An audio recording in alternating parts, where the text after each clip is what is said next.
This is a CC Radio podcast. It was just the most massive thing I've ever seen. To tell you the honest truth, I thought, well, we're the only ones left on this planet. Something's happened. We've missed something here. The fear that went in me when I seen it was just like the feeling. I'd say it was fear, but I've never felt that feeling before in my entire life. It's a weird feeling, like you can't explain it when you don't know. You feel like you're being followed, but you don't know what it is. We had two to our right, another one in front of us, another one to the left, and another one just across the road, shaking the daylight out of the tree. All we get was a big red eye. I remember waking up and looking at the end of the bed, and there was a figure there, almost insect-like, and then I blacked out. Welcome to the show, everyone. You are listening to Believe, Paranormal and UFO Radio. My name is Cade Moyer, and thanks for tuning in. If you've had an encounter, get in touch with me. My email address is believe@ccradio.com.au, or you can message me on Facebook at facebook.com/Believe UFO Radio. If you enjoy this episode, there are a few things you can do to help the show. Firstly, you can go to iTunes and leave us a 5-star rating and review, or you can share the show around social media with your friends and family, and that will help us grow. Tonight I'm joined by Eric, and Eric joins us all the way from the United States to tell us about this haunted apartment that he had to rent while he was attending college over in the Texas State University. Eric, welcome to the show. Hey man, thank you for having me on. No man, thank you for coming on. It's very, very rare that we get someone from, I guess, across the ocean joining us here, because a lot of our stories are so Australian based. But I'm always down to hear what's happening over in your part of the world, mate. So tell me about this apartment that you basically rented and it was very, very haunted. Tell me about this. Yeah, no problem. So basically, the year I went to Texas State, or the year I was a freshman, the college had run out of space for its students because they pretty much accepted too many people into the college, and they didn't have enough dorms. So what they did was, they got a certain quota of kids, and the rest of them, they had told them, okay, y'all have to go find apartments on your own. And sadly, I was one of those students. And so I had gone out looking around at different apartments. Well, I found this one, and it was conveniently close to the university. And so me being, a young, naive dude, it cost a little more, but, I was like, okay, let me just get it, hop on in. Well, I got it, and I was there for about a few days, like 1 or 2 at least. Oh no, not even. Yeah, 2 or 3. But I had gone in, and nothing seemed out of the ordinary at first. Just a normal apartment. The classes hasn't started yet at this point, and essentially, you had students all over this apartment complex, just making noise, having a party, because just having a party, it's fine. But my second or third day there, I can't really remember. I was sitting watching some Netflix, and just got done talking to my mom, and hung up, and I said, you know what, I'm gonna go to bed. At this point, it was about 11 o'clock, 10:30, something like that.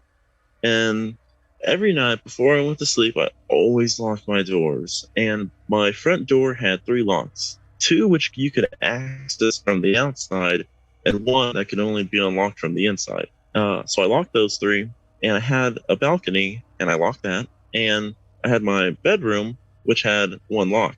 And mind you, I'm in a 1-bedroom apartment, so I'm all by myself. Now, so I went and brushed my teeth, went to bed, and just fell asleep. Well, so I woke up at around 3:20 something, and it was a specific time. I'm just gonna say for this for the sake of just consistency, I'm gonna say about 3:27.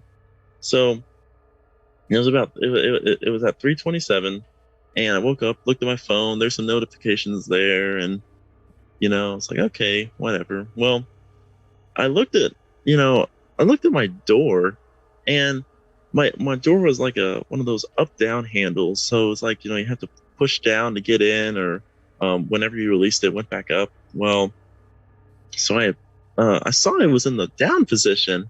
I said, well, God dang it, like, man, the spring might have came off. I don't know. God dang, I call maintenance tomorrow, and so all these things are running through my head, and so I was like, whatever. Well, it slowly went back up, and I was like, well, what the heck? Is my mind playing tricks on me? Because I could see it perfectly, because I had a security light right next to my window, beaming in all these rays of light through my blinds, and it slowly went back down. I could hear that click, like someone's trying to get in, and I'm like, well, what the heck?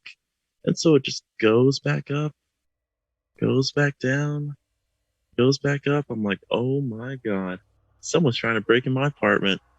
So I'm just trying to wrap my head around this. Like, okay, what the balls am I about to do? I don't have any weapons. I don't have anything. I left my wallet, laptop, and keys to my vehicle on my bar outside. So if someone's trying to break in, there's some stuff right there for them to take. Well, it just kept slowly going up and down, and so finally I just I don't know why I said this, but I said, hey, I got a gun, so you better freaking get out. Well, it just stopped, and then slowly went back up as if they're done. Like, okay, that must have did it. Well, just as I said that door handle went berserk. I mean, just going up and down, just constantly moving up and down. I'm like, what the heck is going? Like, this was like humanly impossible to go that fast. Like, I couldn't even see the handle anymore. It was just a massive blur, and I'm like, oh my God.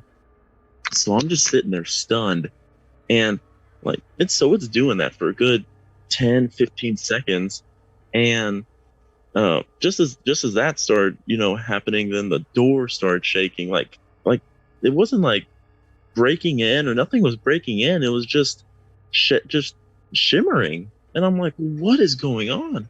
I don't know what's going on. And so finally, as soon as it started, it just stopped, and it felt like it's been going on for hours, but probably only a few seconds. And so I'm just like over there in my bed, shaking, not knowing exactly what the heck I just witnessed.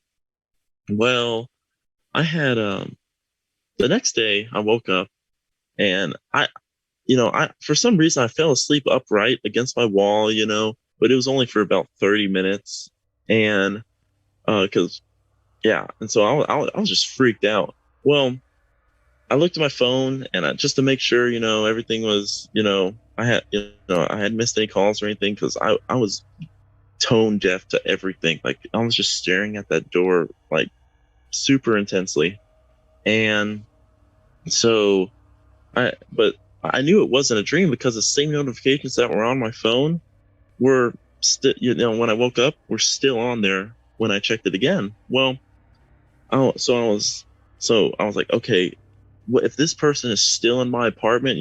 What the heck am I going to do? So I'm looking around trying to find weapons. While I have his aloe vera plant and a pen, so I just opened the door, and I'm going to throw an aloe vera plant, in this dude's face and stab him in the neck with a pen. I didn't know what the heck I was going to do. And so I opened the door, picked my head out, nothing. Everything is still in its place. Nothing too out of the ordinary had occurred. Nothing. Nothing was shimmered out. The door wasn't open. None of my locks were moved. Nothing was taken. So I'm thinking, okay, what kind of person's gonna break into my apartment and, steal my stuff, or not steal my stuff, but just try to get into my door. I was very confused on that part. Well, so I called my parents, told them what happened, and they're like, well, go down, talk to them, because they have cameras down your hallway. So I talked to them. They're like, sorry, we can't release that information to you unless you have like a police officer with you, or you have like some written document saying that you need to see it. So I'm like, well, they're useless. So I went back up and just chilled around for a good few hours until nighttime eventually hit again. So I'm doing the same thing, watching Netflix, but I'm a little on edge. I'm not, I don't really know what I'm expecting for this night. And so, because, it's like I felt like something was gonna happen. Like you just have that feeling like, something's gonna happen. Well, so I did the exact same routine and went to bed, locked all my doors, looked up, looking around, nothing too bad happened, just a bunch of college kids, creating a ruckus. Well, that morning I woke up again at the exact same time, 3:27. And so I was like, okay, this is weird, I don't know what to expect. So I'm staring at that door, I'm just waiting for something to happen. Well, the door handle's not moving, nothing's going on. And then, so I'm like, okay, well, maybe it's just my imagination or whatever. So I close my eyes and then bam, just this huge crash in my living room. Like I have nothing that can fall, like nothing that's up high where it would have fallen over, nothing. Just like dropping a bowling ball from a pretty high height and just falling on the hardwood floor. And I just woke up. I like, what the heck was that? Like people downstairs must have heard it, and like what? Like I didn't know what it was. And so I sat back up, and I'm very tired at this point. I only got 30 minutes of sleep the night before. And so this night I'm just like, what is going on? So I'm freaking out, not really comprehending what's going on, but that was pretty much the only thing I heard. And so I opened up the door. There was the next morning, no damage, no nothing. Like everything was still in its place. So I called them again. I'm like, look, there's something going, like call my mom and dad again. I'm like, look, there's something going on here, just, I don't know what it is, but like, I just heard like this loud crash last night, like sound, like told them the same thing, sounding like a bowling ball hitting the like a hardwood floor. And they're like, well, Eric, like, did you go down there and talk to the people? And I'm like, yeah, I did. But, they told me they couldn't disclose that information. So they're frustrated. I'm frustrated. I'm running on like almost no sleep at this point. And so finally I'm like, okay, it's daytime, let me get some sleep. So I fell asleep, and I actually had this like crazy nightmare. It was just about a bunch of like, I was in my apartment, and it was with like a bunch of like not really, it was the weirdest thing. It was like people in like throughout the entire, like I had my buddies there, and there's people all throughout like we had this bottom balcony area it was with a pool and all that stuff, and there are people around there like throwing volleyballs and stuff like that. And just then eventually what had happened was both my friends jumped out my balcony window and like essentially just hit the ground, and people are all just like freaking out. And I woke up in cold sweat. I'm like, what the heck, like, oh my God. So I was freaking out at that point, and I'm like, well, I can't get sleep because, I'm going to have nightmares, or, just, I couldn't get sleep nonetheless. And so at this point, nighttime came, and, this was the worst night of it all. Well, so I did the exact same routine. This time I'm literally on edge. Like I can't even go to sleep. Well, eventually, exhaustion takes over and I fall asleep. Well, so I fall asleep, and I wake up again at the exact same time, 3:27, and I'm looking at the door, waiting for something to happen. Nothing happened.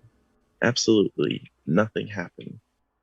And I look at my phone and I'm like, okay, well, let me just play some game. There's a game that I can't remember what game it was, but I was playing a game on my phone, and um, so eventually I just turned it off because I essentially fell asleep and never exited out of my game, but just turned my phone off, put it on my this little desk I had next to my bed, and I woke up again at like 6 o'clock, and at this point, you would see like the sun shining in, stuff like that. Well, I opened my eyes, everything's okay, close it, open them again, and it's pitch black. I mean, I can't see anything. Like, I can put my hand, when you're sleeping, you can put your hand in front of your face and you can see the outline of your hand. But here, I couldn't see it at all. Like, I couldn't see anything around the room. I couldn't see, anything.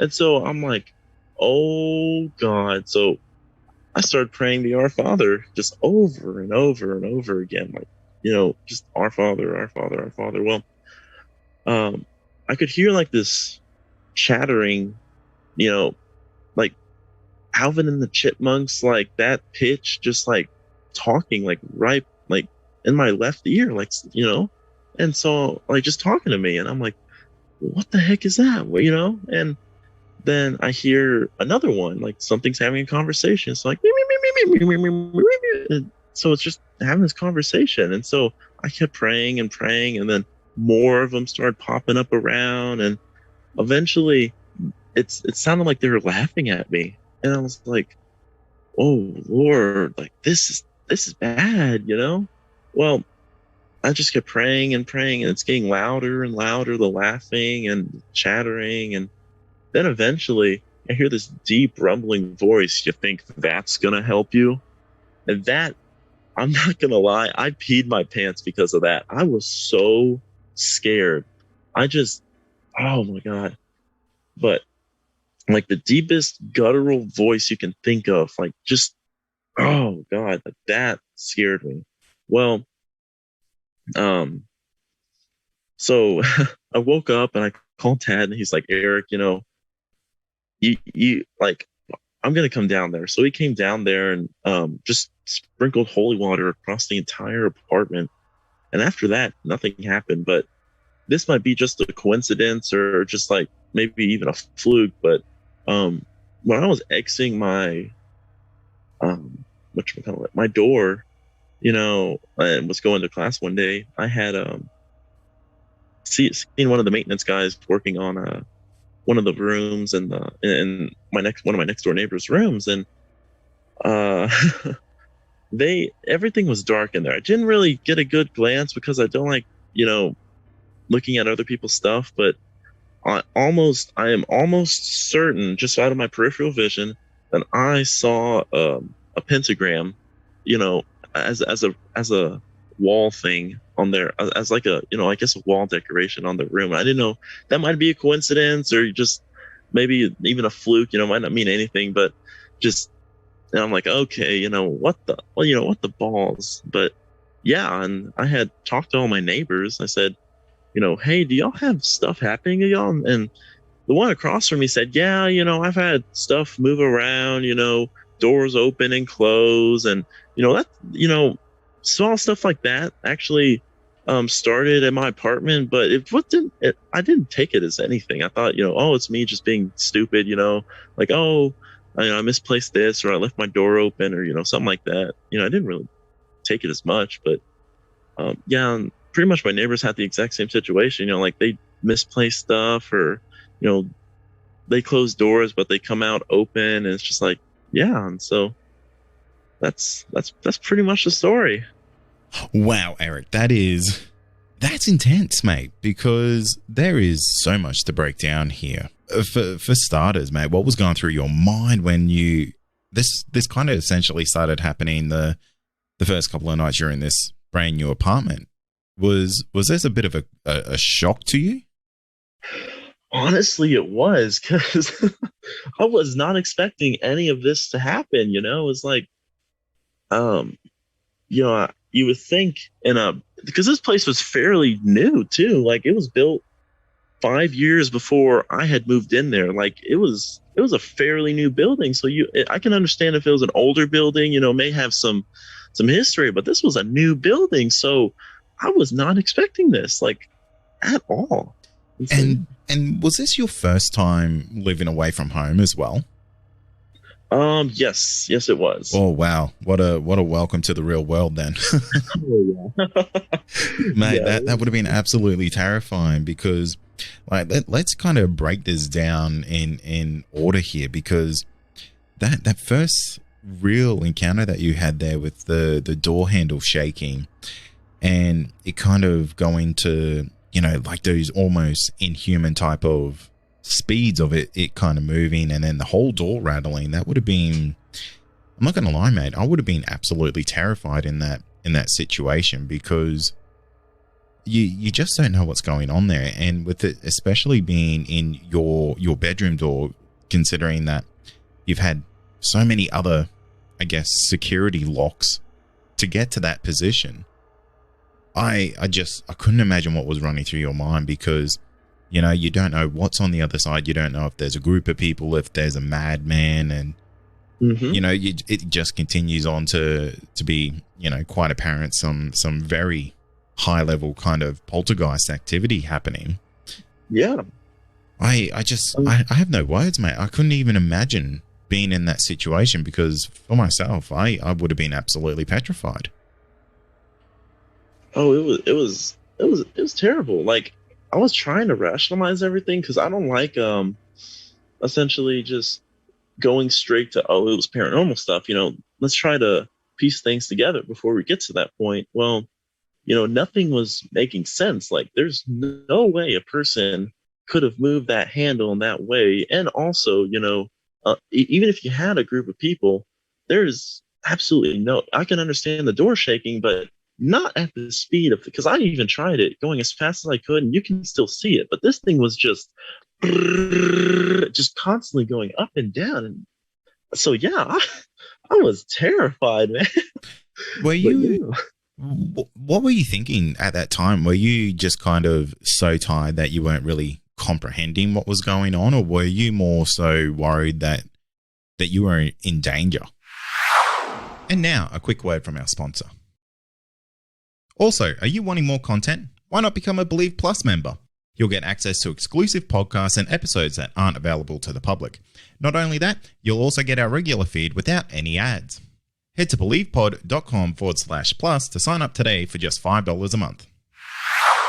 Well, it was a bit of both. Like, I knew that I was in, like, immense danger. And so when I had already said that I was not going to move from my position on the bed, because if I did, that thing squeaked louder than a mouse, man. Like, that bed was, it was just so loud. Just even moving an inch, that thing went, But so I knew that trying to move or trying to better my safety wouldn't be,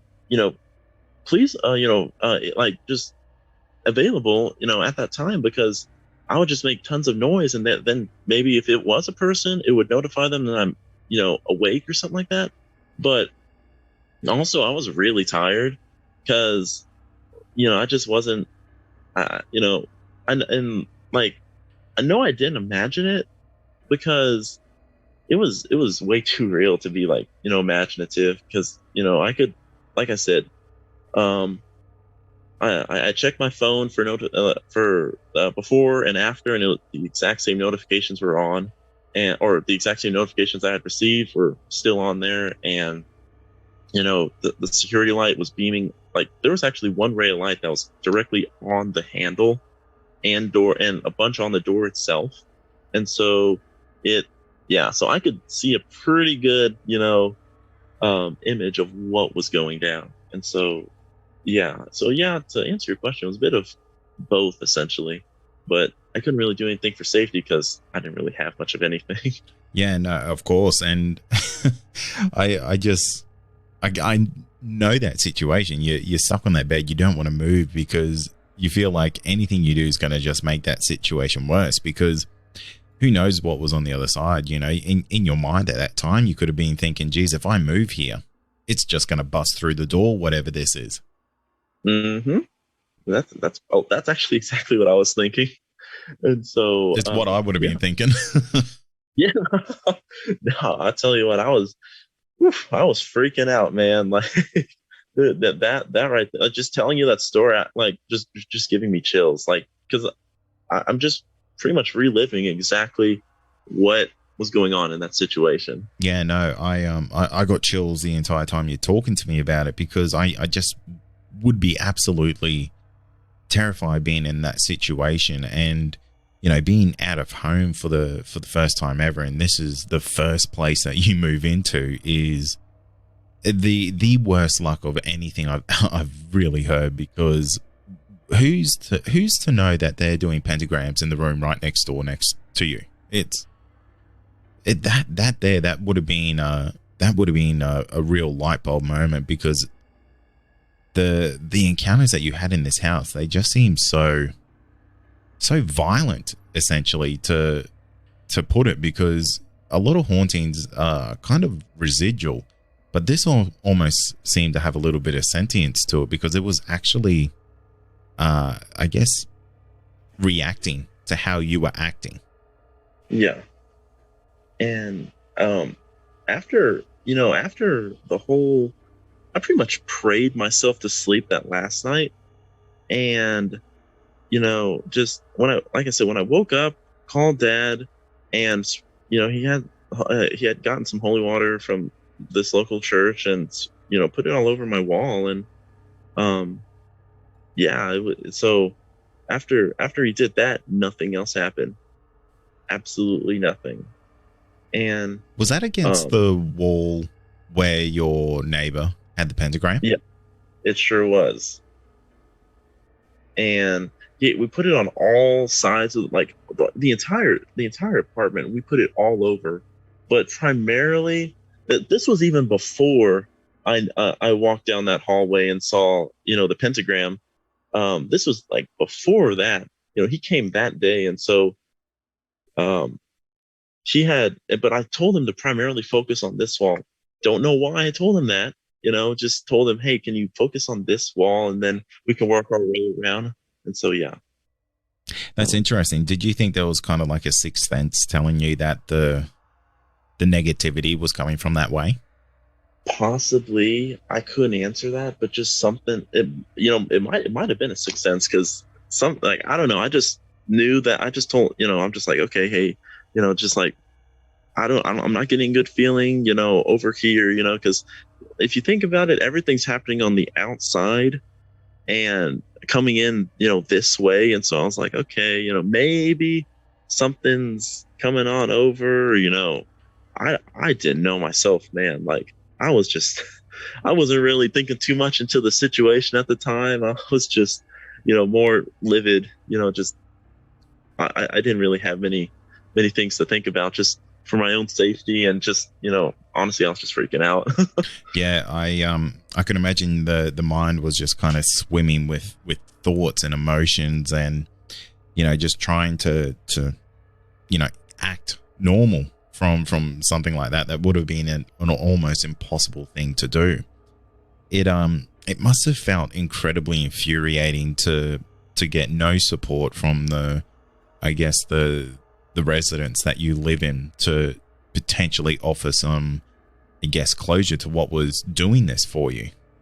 Yeah, that right there, I was pretty ticked off. I wasn't, you know, I wasn't really I mean, I can understand, you know, for security, not really security reasons, but for privacy reasons, you know, yeah, you can't use it, but, you know, I just, you know, I really wanted to know exactly what was gonna, you know, if something had actually broken into my house, or someone broke into my house, because, you know, I highly doubt so, because, like I said, there's one lock that you just cannot access from the outside, and so that right there was a red flag for me. Like, okay, you know, I don't really think it was a person because, like I said, it's either that or you get in on the balcony.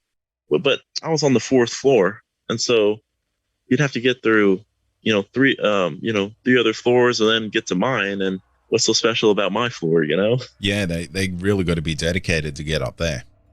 Exactly. And so, yeah, and so I really, I was really ticked off about that, for the longest time. And then I started thinking like, okay, then started to rationalize everything. Okay, I live on the 4th floor. There's plenty other apartments, so why only target mine? So, and that was sort of like maybe like, okay, would it have helped seeing the video, or would it be more of a pain? Because if I would not have seen anyone in the or would not have seen anything come into, or anyone come into my apartment at that time, then I would have just raised more questions. I just don't really know what to say to a situation like that, because to kind of go through that process of elimination, go, well, no, it can't be someone breaking in, it can't be this, it can't be that. At what point do you start to go down that paranormal route, or, what could this be? Yeah, like that crossed my mind almost, almost immediately, but I didn't really want to take it to that extent yet, because I have had some experiences in the past, but nothing to this extreme, like nothing at all to this extreme. And I started thinking for the longest time, like, am I going crazy? Because, like I was the only one that saw this or experienced this. And, so I'm thinking I'm becoming a Looney Tune myself, but then I started rationalizing, okay, I don't drink, I don't smoke, I've never done drugs in my life, I like, I've never done anything. Like I'm as clean as a whistle, but, and so I'm just sitting there like, okay, is my mind playing tricks on me? No, I've never done this before in my life. I've never thought of any of this before in my life, or, nothing like this. And so I'm like, okay, well, that just leads me to one thing, which is more paranormal. And so, finally, when I got to that, it's like, well, there's your, regular, like you said, there's your regular hauntings where it's, just like playful stuff. And then there's your more, sentient stuff. Yeah. The stuff that kind of has an agenda to it. And that's what this seemed to have, because these encounters, they're not just these standard bumps in the night. These are made to terrify you. I wouldn't know why that is. If there's a purpose, if this thing feeds off fear, or your fear is what kind of, I don't know, gives it life or anything like that. I don't really understand the whole pentagram side of the paranormal, because frankly, it's so foreign to me, and I wouldn't really know where to start with that. Yeah, I had actually brought that up with a buddy of mine who his mom has like a really I'm not gonna say she's a medium or anything of that nature, but she had essentially had lots of paranormal stuff, and I had told him my experience, and he had told me, he says, well, one thing that she's told me before is that when it comes to this negative energy, negative entities, they essentially like to, a lot of them like to test your faith, essentially. Like, even if you're non-denominational, not even Christian or just anything in general, just your faith, whatever you believe in, they're just testing it, seeing how far you would go with it until you reach your breaking point, and then you essentially become vulnerable. And so that's what I got from it. I can't really confirm it, but it's always something to think about, Yeah, and that's really terrifying if you genuinely think of it. Something that is trying to break you down for whatever reason, and it makes me think, what comes after that? Yeah. Yep. and that part I can assure you it's probably not very pretty. Yeah, no, I think you're right there. It's it's a thought that I think a lot of people probably wouldn't like to have, but yeah, maybe let's save that. So you move into kind of day 2 of these encounters, and you hear these huge bang on the floor. Yeah, and that would have been quite concerning, considering the events that happened the night before. You said that you were pretty sleep deprived because of the encounter that you had there. Was this starting to play in your mind a little bit, with thinking that, geez, am I making this up? Am I hearing things that aren't happening? Like at that point when after I heard that bang, I was like, okay, you know, at the first moment I was freaked out, and then after nothing happened for a period of time, I started thinking, okay, was it people above me? Was it people below me? Or, you know, just like again, like you said, am I going crazy? You know, but I started thinking about it, and I was like, okay, like I can understand maybe, if someone had dropped something above me and made a loud noise which echoed into my room, but what really set it apart from everything else, this bang, it was just too close to, like, the sound was too close to my room. Like if you hear or if you see a lightning bolt flash right next to you, you're immediately going to hear thunder. And so that was essentially the same thing here. Like it just, like, I'm not going to say that I felt anything like a rumble or anything like that, or like a vibration from the crash. I'm not going to say anything like that, but it was like something about it just made it way too real, and just like way too like close, like in my apartment area, like to really just say, okay, you know, I'm like, I think I'm going crazy. It was way too real for me to say that. Let me just say that. Yeah, no. What I take from that is, like, you felt there was a presence to this noise. Yeah. And that really would have been kind of, I don't mean to make a pun here, but kind of world shaking yeah. when that happened there, because, you know, the night before was terrifying, and then this happened, and then you move into this day 3 where it almost seems like you're having interactions with what is causing this. Mm-hmm. Like, yeah, moving from night 2 to night 3, that right there just was a big change, because I really wasn't I didn't really expect that to happen. Like, for one, I've never, you know, had that happen to me before, but I don't, like I said, and then back to relaying what my friend had told me, it sort of made sense, because it's whatever this thing is essentially just trying to test me and see how far I can go before eventually just breaking. And here, you know, hearing all those loud, you know, Alvin and the Chipmunks, you know, high pitch, you know, talking, I guess you would say. I'm assuming they were talking, because they were saying something. I don't know what the heck they were saying though. It was some kind of language I've never heard in my life, man.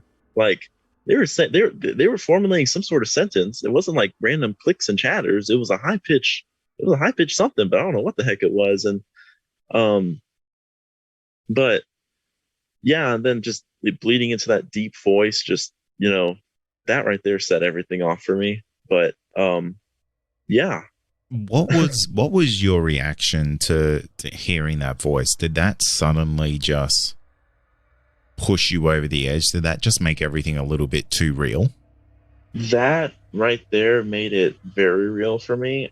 I wouldn't say it pushed me over to the edge, like, per se, but that right there essentially just, like, you know, it made everything, you know, made everything real. I'll tell you that much. Just I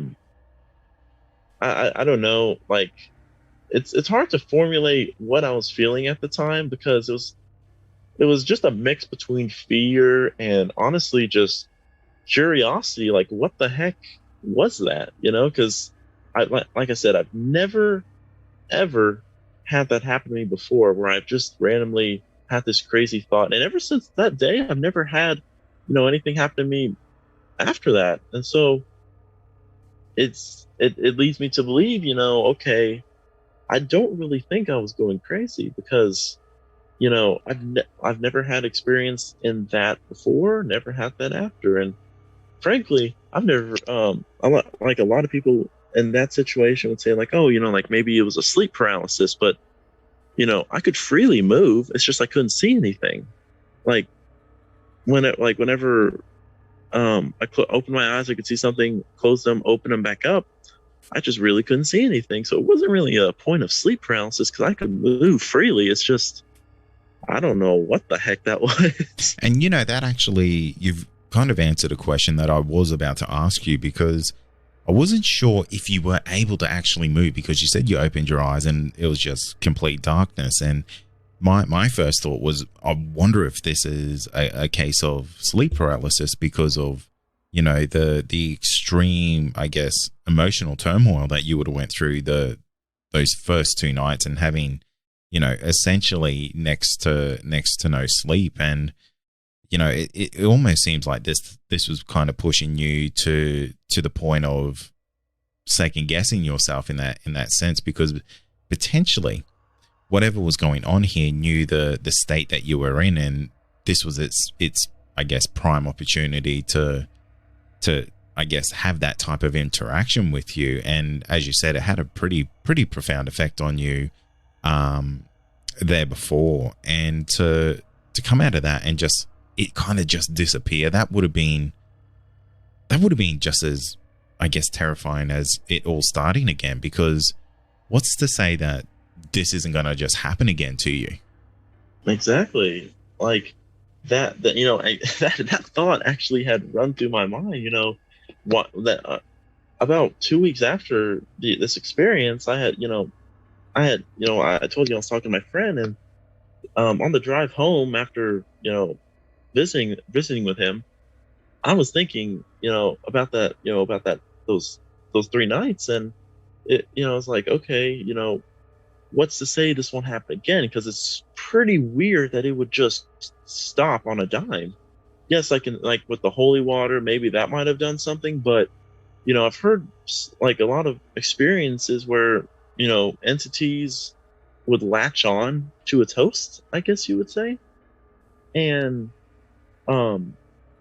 yeah, I'm like maybe waiting for its perfect opportunity. I can't really confirm that, man, but it was more mind-boggling than anything else. Like just starting from nothing, and then just stopping, and then nothing happens afterwards. So it's just like, where does what's to come next, essentially? Yeah, where does it go in the meantime? Mm-hmm. That's probably a thought that can keep you up at night if you think about it too much. So, Eric, I have to ask, what do you think was going on in that apartment? You've had some time to obviously think about this, probably over and over and over 1,000 times. What do you think was going on there? I had thought I had thought about that quite a lot, and maybe, I had done a little investigating myself in the meantime, and I had asked, because there was a person that lived, because this is a student apartment, and there was someone that has been living there for 3 years plus, just trying to get their bachelor's out of the way. And I had actually talked to her, and we used to bump into each other in the hallways, and I had talked to her. I said, hey, who lived in my apartment? I asked her this like months and months after this experience had happened, and I said, hey, what had happened here? And she had said, well, before you had moved in, there was this guy, there was a guy that used to live here, almost like he seemed like a normal guy, but just she had her and her roommates had every single one of them always got bad vibes from him. Like, he was a nice guy, everything like that. Just they always got bad vibes from him, and it's like, okay, like, and that after she told me that, it sort of gave me chills, honestly, because you have this normal guy, like, that just lived in this apartment and essentially, just a nice guy, but you just get these weird vibes from it, and that right there is like, okay, weird vibes, okay, maybe there's something like you said earlier, that sixth sense, that's telling you, okay, what's really going, like something's telling me to just stay away. And so that right there just like set off a lot of red flags for me. And so after all, like, I stayed there a few months afterwards, and then eventually just moved out after my lease ended. But yeah, and so I really do think something demonic had happened here. It's a terrifying situation that you went through, and the real world is, leases, you have to stay in there until your lease is done. Most people would just say, look, I'm going to pack up and leave after that, but the real world doesn't work like that. And you still had school, you still had everything that you needed to do in that meantime, and to go home to a place where you've encountered the worst of the worst when it comes to something terrible happening. That would have just been something that you absolutely did not need within your first year of of kind of college education. Yes. Yeah, it was definitely not something expected, to say the least. But yeah, it really was not something that I was hoping to see or experience. But I guess in the midst of all things, I guess I'm glad I'm more aware that something like that happened. But in the meantime, you could just imagine me going back to the apartment every day, just expecting something to happen, always on edge. Yeah. I could imagine anxiety levels would have been through the roof. It would have been one of those things that you just would have dreaded going home to. Oh yeah, like it was terrible. Well, Eric, I want to thank you for coming on the show and sharing those encounters. I mean, what a terrifying couple of days to really go through, and just the aftermath of having to always go back there and just ask yourself, is something else going to happen today? That would have been a really tough time. So thank you so much for coming on and deciding to share those stories with me. I really do appreciate it, mate. No, it's all good, man. Anytime. Thank you for having me on.